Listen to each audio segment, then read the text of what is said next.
В эфире информационный выпуск Амши Кушара. Здравствуйте. Коротко о главном. И КЛОП не помешал. В Абхазии планируют собрать до 30 тонн мандаринов. Долгожданный переезд. В Сухуми открылось новое здание Собеса. Дороги к Новому году. В Гудауте продолжается ремонт городских улиц. Пресс-служба президента Республики Абхазия прокомментировала требования оппозиции о переносе выборов президента страны.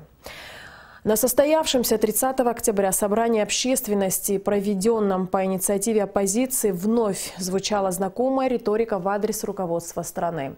Выступавшие ораторы представляли ситуацию в стране исключительно в негативном свете, чтобы в очередной раз озвучить требования о досрочной отставке главы государства.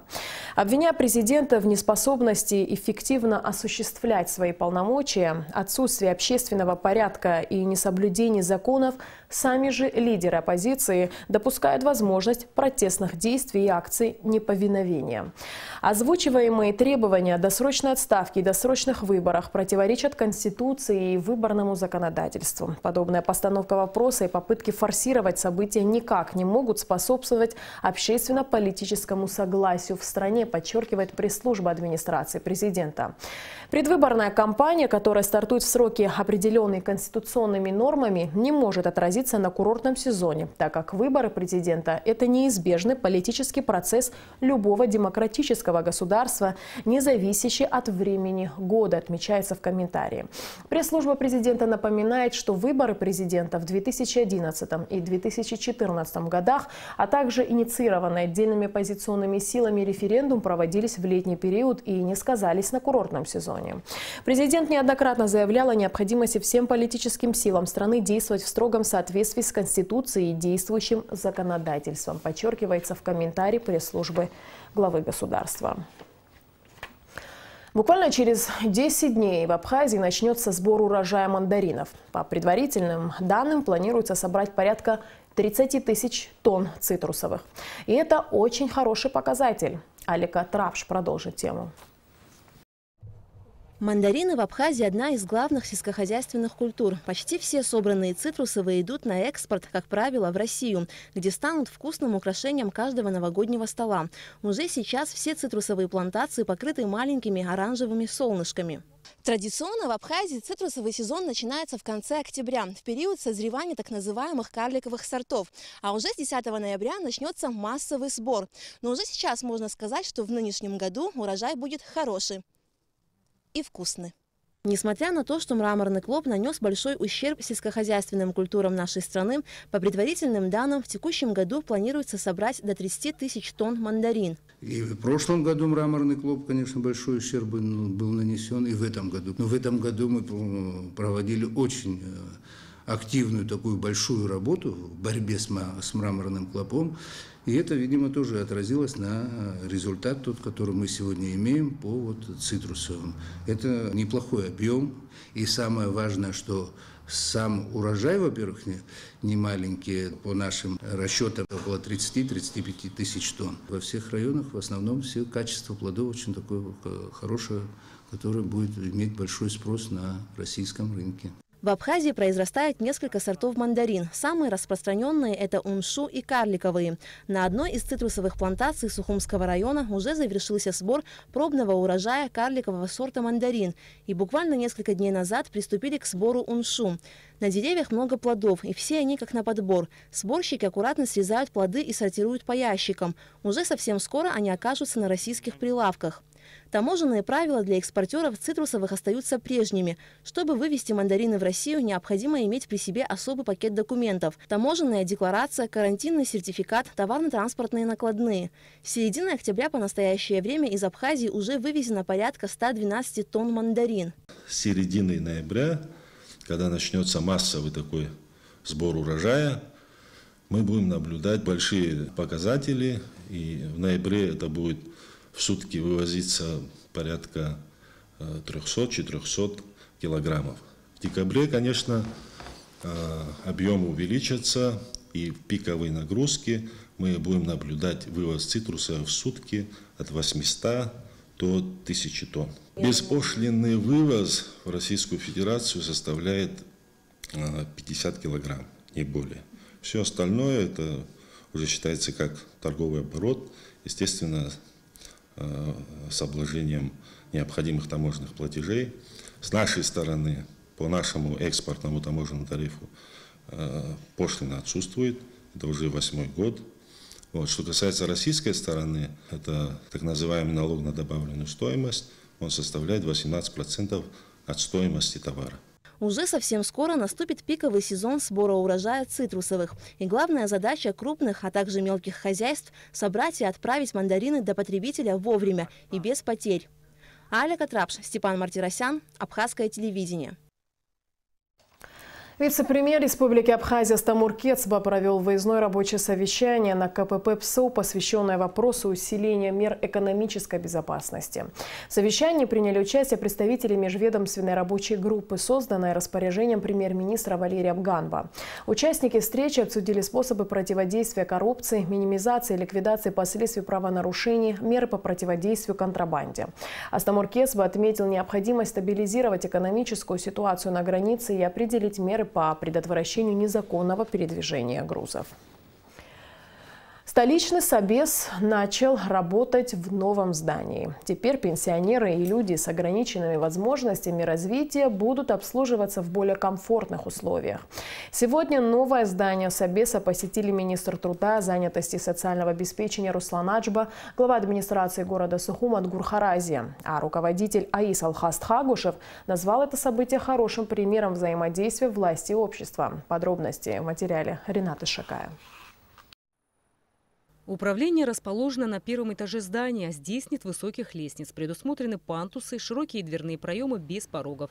Большой зал, а это около 250 квадратных метров, разделен перегородкой и служит приемной. Здесь 9 кабинетов, оснащенные компьютерами, широкий просторный коридор и 3 туалетные комнаты, в том числе и для людей с ограниченными возможностями. Все помещение занимает около 800 квадратных метров. В новом здании установлена система электронного учета, что позволит людям дожидаться своей очереди в комфортных условиях.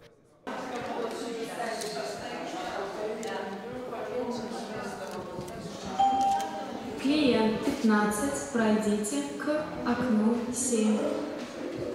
В этом здании также располагается управление образования города и очно-заочная школа. Но для собеса отдельный вход со стороны улицы Дбар, что позволяет людям с ограниченными возможностями без каких-либо проблем попасть в здание. Было совещание у инвалидов по инициативе организации инфосодействия. Хагушев собирал нас, и там были приглашены люди, специалисты из Москвы, где они рассказывали о том, как создается среда для инвалидов. И возник вопрос о здании тоже, о том, что здание, где принимают инвалидов, где оформляются документы, оно неприглядное и очень неудобное. В течение года мы этим занимались, и, как видите, сегодня мы открываем вот это новое место, где созданы все условия. Я очень благодарен тем рабочим, которые этим занимались, строителям. Они от души подошли к этому вопросу. Хочу сказать, что даже вот площадка, там бордюры, те, кто делал асфальт, они сами за свой счет уложили бордюры. То есть каждый старался, помимо выделенных денег, еще внести свою лепту и что-то сделать хорошее для инвалидов, чем-то помочь им. Директор Ассоциации инвосодействия Алхаст Хагушев выразил надежду, что многие возьмут пример с администрации столицы, и тогда общими усилиями системно можно будет решать все вопросы. По словам Алхаста Хагушева, сегодняшние события – пример успешного взаимодействия власти и общества. Поэтому у нашей страны есть шанс создать доступную среду для людей с ограниченными возможностями. Вот сегодня городская власть показала, что это можно делать в достойных условиях. Можно прийти, нигде не суетиться, в очередях не стоять, нервы свои не тратить. Достойно, спокойно человек прожил жизнь. Он отдал все своей стране, он может в достойных условиях прийти и получить свою пенсию, оформить эту пенсию, оформить пособие какое-то. И если мы для этой категории людей вот так не будем относиться к нашей стране, значит, у нас и страны по сути нет. А сегодня мы показали всем, что она у нас все же есть. И это знаковое событие, это надежда на то, что в этой сфере у нас произойдут серьезные радикальные перемены. Когда хотим, мы все можем. Вот что показал этот пример, вот это событие. Я благодарю городскую администрацию, благодарю представителей Собеса. Я благодарю за то, что мы смогли эту гору свернуть. Мы смогли ее повернуть в том направлении, в котором нам нужно было. Потому что очень часто сегодня в нашем обществе люди обсуждают, не от хорошей жизни мы это обсуждаем, что оказывается мы ничего не можем. Мы все можем, когда хотим, когда мы объединяем усилия. В данном случае я могу сказать так, что общественный сектор наш, да, государство, люди, представляющие разные сферы, мы объединились. И мы получили результат. И нам нужно, конечно, чем больше мы будем вот так взаимодействовать, тем больше у нас в стране будет таких позитивных событий. Спасибо огромное всем. Уже бывшее помещение управления социального обеспечения столичной администрации по улице Имама Шамиля доставляло массу неудобств жителям города. Во-первых, из-за его расположения, а также тем, что там не было никаких условий, чтобы пенсионеры и люди с ограниченными возможностями могли дойти до нужного кабинета. В старом помещении Собеса, не говоря уже о высоких ступеньках и узких коридорах, при больших очередях люди просто теряли сознание из-за замкнутого пространства. Теперь все это в прошлом. Сегодня сотрудники Сухумского городского управления социального обеспечения вспоминают обо всех неудобствах с улыбкой. Сейчас у нас, как видите, светло, тепло. Девочки все находятся в кабинетах просторных, где можно разместить все имеющее и оборудование, и пенсионные, и личные дела пенсионеров. В основном подготовлено помещение для работы с пенсионерами, для детей, которые приходят сюда. Имеются пандусы. Раньше невозможно было пенсионеру, инвалиду, колясочнику подняться в Собес или матери с ребенком с коляской зайти, чтобы получить какое-либо пособие. Сейчас созданы все условия. Особой гордостью нового помещения Собеса является архив. Теперь все документы расположились на специальных стеллажах. В тех условиях, в которых мы работали, у нас архива как такового не было. Там были просто, которые мы могли сколотить, полочки в закрытом помещении. Сейчас у нас новые полки и помещения в 100 квадратных метров для архива, где каждое дело имеет свое место. В скором времени начнется регистрация пенсионеров. Всю эту процедуру пожилые люди теперь будут проходить в новом современном помещении, в котором созданы условия для людей с ограниченными возможностями. Рената Шакая, Роберт Ломи, Абхазское телевидение. В Государственной филармонии имени Рождена Гумпа состоялся праздничный концерт в честь 25-летия Министерства здравоохранения Республики Абхазия. Поздравительный адрес от имени президента Рауля Хаджимба зачитал премьер-министр Абхазии Валерий Бганба. Также указом главы государства ряду медработников за многолетнюю добросовестную работу в системе здравоохранения Абхазии было присвоено почетное звание «Заслуженный медицинский работник» и «Заслуженный врач Республики Абхазия». Медики, ветераны здравоохранения, примите мои искренние поздравления по случаю 25-летнего юбилея Министерства здравоохранения Республики Абхазия. В этот день позвольте искренне поздравить каждого, кто посвятил себе врачебному искусству, очень важному и ответственному делу, которое требует не только научных и практических знаний, но и душевной щедрости, чуткости и отзывчивости.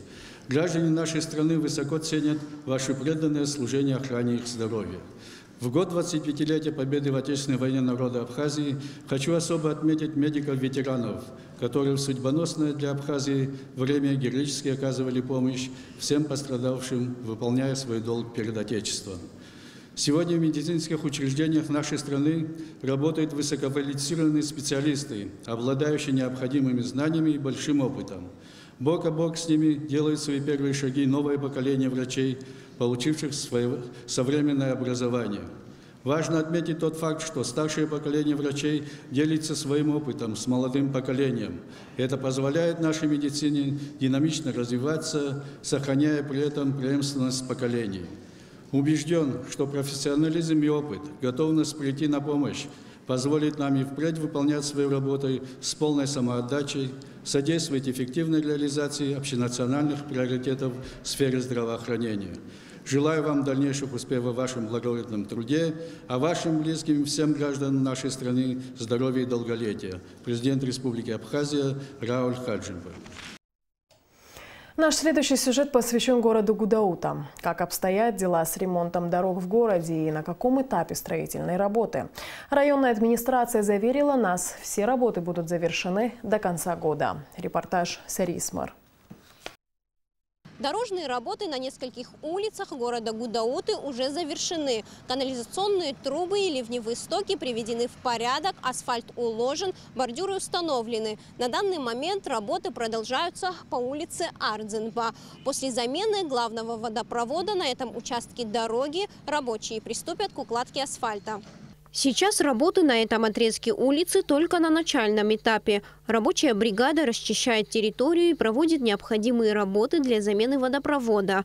На прокладку нового водопровода уйдет около месяца. Все работы планируется завершить к Новому году. Здесь уже ливневки заменены. После этого по улице 4 марта тоже будет водопровод полностью заменен.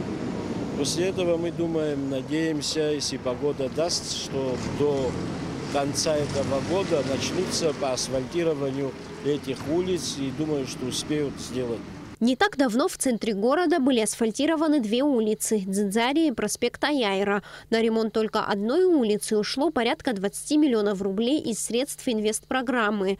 На эти же средства был проведен капитальный ремонт канализационных труб и ливневых стоков. Строительные работы на этих участках проводили Гудаутский дорожный комбинат, Ачимчирская компания «Абхазремонтстрой» и ДРСУ-1. Помимо этих улиц в городе и селах Гудаутского района проводится еще ряд строительных работ, часть из которых будет завершена в 2019 году. У нас еще предстоят работы, тоже вот скоро начнутся работы. Это по замене водопровода по улице Лакоба, по замене водопровода по улице Габечия, по замене водопровода от улицы Отерба до нового района. По селам в селе Лыхны у нас идет ремонт школы, капитальный ремонт.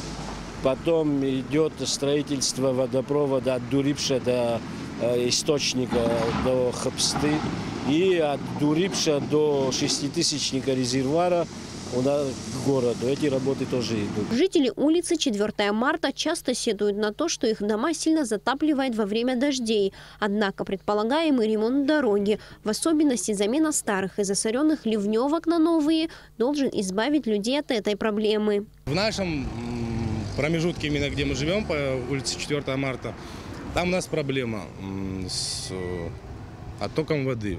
При сильных ливнях нас топит.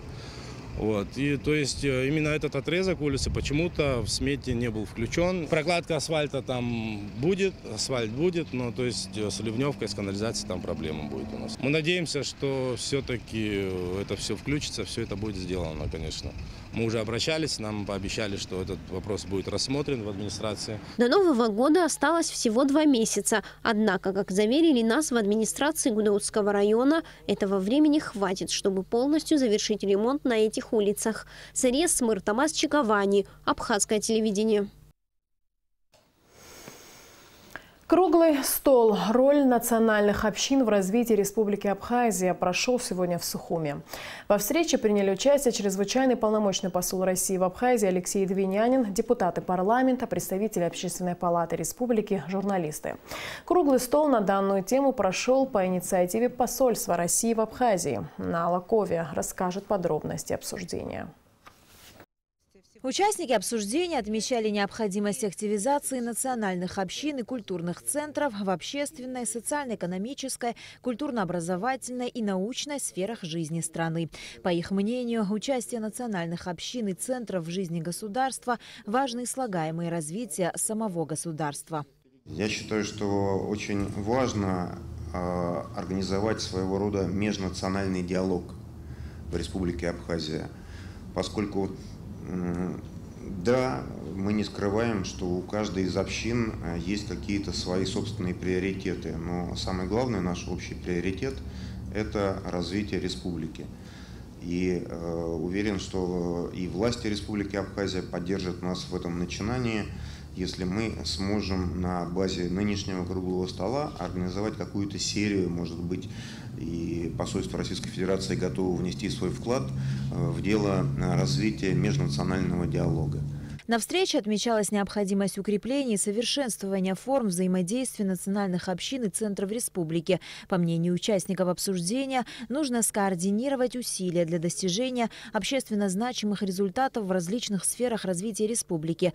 Многие с сожалением отмечали, что существует отток молодых кадров, представителей разных общин республики. Необходимо объединить усилия для строительства гражданской нации, отметила журналист Надежда Венедиктова. Отток русского, особенно молодого населения, даже вот в том узком кругу моих близких друзей, говорит о том, что отсутствие здесь нормальной такой атмосферы с защитами прав других национальностей приводит к тому, что, предположим, только в узком кругу моих близких друзей. Их дети, айтишники высокого уровня, работают где угодно. В России, в Соединенных Штатах, в Австралии. Они не работают здесь.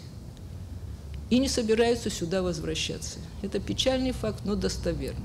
Отмечался также большой вклад национальных общин как в годы Отечественной войны, так и в послевоенное развитие страны. О роли армянской общины в строительстве государства на встрече рассказал ее глава Галус Трапезанян. Все национальные общины, они имеют и видение, и строение, что мы строим все вместе абхазской государственности, где каждая национальность там должен себя чувствовать уютно и комфортно. Потому что победа была единая вместе. Благодаря тому, что есть новейшая история Абхазии, армянская община имеет армянские школы государственные, имеет церковь, живет этой жизнью. Участники круглого стола считают важным соблюдение принципа партнерства между организациями. Они считают, что больше внимания должно быть уделено работе с молодежью, прививать ей любовь к своей стране и ее историко-культурным традициям. На Алакове Алексея Гухава, Абхазское телевидение. На бывшем расстрельном полигоне НКВД СССР «Коммунарка» под Москвой накануне состоялось открытие мемориала «Стена памяти», посвященного жертвам политических репрессий. Среди имен расстрелянных политических заключенных на мемориале указано имя известного абхазского революционера Ефрема Эшба. Его внук Виктор Абрамян, сын младшей дочери революционера Елизаветы Эшба, приехал на место захоронения политических заключенных и нашел в списке имя деда. Об этом сообщает Апснепресс. Ефрем Эшба – советский и абхазский государственный деятель, один из руководителей борьбы за установление советской власти в Абхазии. Был арестован и расстрелян в апреле 1939 года, реабилитирован в 1956 году. Стена памяти на бывшем расстрельном полигоне НКВД «Коммунарка» – это мемориал тысячам расстрелянных, судьба которых была неизвестна на протяжении многих десятилетий. По данным историков, здесь были убиты от 10 до 11 тысяч человек. Международное объединение содействия развитию абазино-абхазского этноса Алашара объявляет международный конкурс на лучшие информационные материалы о жизни народа Абаза. Конкурс призван стимулировать талантливых работников СМИ, внештатных авторов, блогеров к освещению значимых событий в жизни народа Абаза, написанию качественных информационных материалов, способствовать популяризации гражданской журналистики в среде абазино-абхазского этноса. Материалы принимаются на абазинском, абхазском, русском, турецком, английском и арабском языках. Заявки на участие в конкурсе принимаются до 24 ноября. Главными темами являются освещение значимых событий из жизни абхазо-абазинского народа, как исторических, так и текущих. И также любой автор может предложить свое видение решения данных проблем. Сам конкурс будет поделен на 4 номинации. Это лучшая фотография, лучшая видеосъемка, лучшая статья и лучший интернет-ресурс, посвященный деятельности абхазо-абазинского этноса. Финал конкурса будет проходить в декабре в городе Черкесск. Победителям будут вручены денежные премии, а также памятные подарки. Для подробной информации о правилах и вообще положении конкурса любой желающий может зайти на официальный сайт организации Алашара, alashara.org. В разделе «Документы» будет положение, а также анкета для принятия участия в данном конкурсе. Фильм абхазского режиссера Инара Нормания «Меня зовут Махаз», снятый по новелле Михилакарба, будет представлен на международном кинофестивале Arctic Open 2018, который пройдет в Архангельске с 6 по 7 декабря. Это международный фестиваль кино, в котором ежегодно принимают участие представители США, Канады, Швеции, России, Дании, Финляндии, а теперь и Абхазии. В этом году на фестиваль пришло 2327 заявок из 110 стран мира. В конкурсную программу прошли всего 52 фильма, включая фильм «Меня зовут Махаз». Об этом сообщает Апснапресс. Короткометражный фильм молодого режиссера Инара Нормания также получил главный приз фестиваля «Коник Фильм Фестивал» в Москве, специальный приз на фестивале «Короче» в Калининграде и 2 награды на Сухумском кинофестивале. 2 ноября на площади перед Абхазским драмтеатром пройдет фестиваль дружбы народов. Мероприятие приурочено ко Дню народного единства России.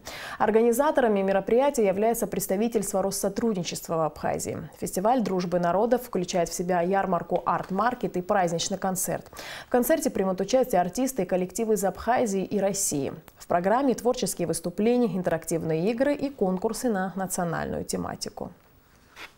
Фестиваль дружбы народов – это такая площадка, на которой очень многие представители различных национальностей, различных культур могут представить свои достижения, прежде всего в сфере культуры, которые могли бы дальше послужить основой для их роста, для их успеха.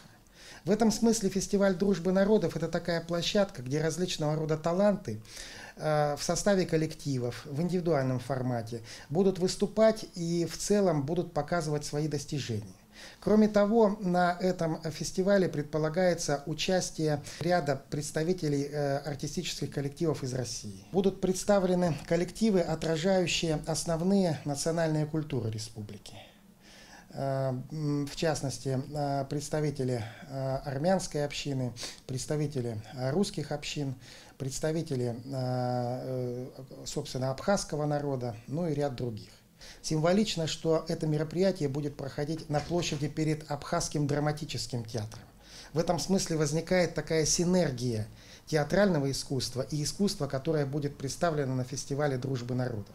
Потому что они и по содержанию, и по своим целям и задачам эти виды искусства представляют единое целое и в этом плане будут друг друга усиливать. В Тандрыпше состоялась плановая встреча представителей пограничной службы ФСБ России и пограничного отряда службы государственной безопасности Республики Абхазия, сообщает пресс-служба погрануправления ФСБ России по Краснодарскому краю.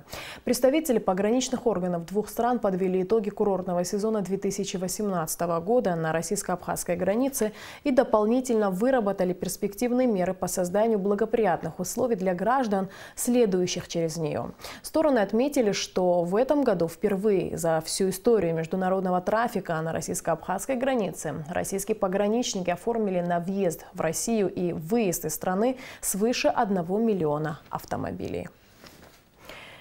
И в конце выпуска традиционно о погоде.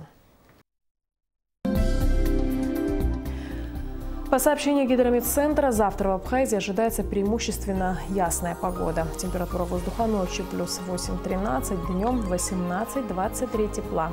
Температура морской воды плюс 20.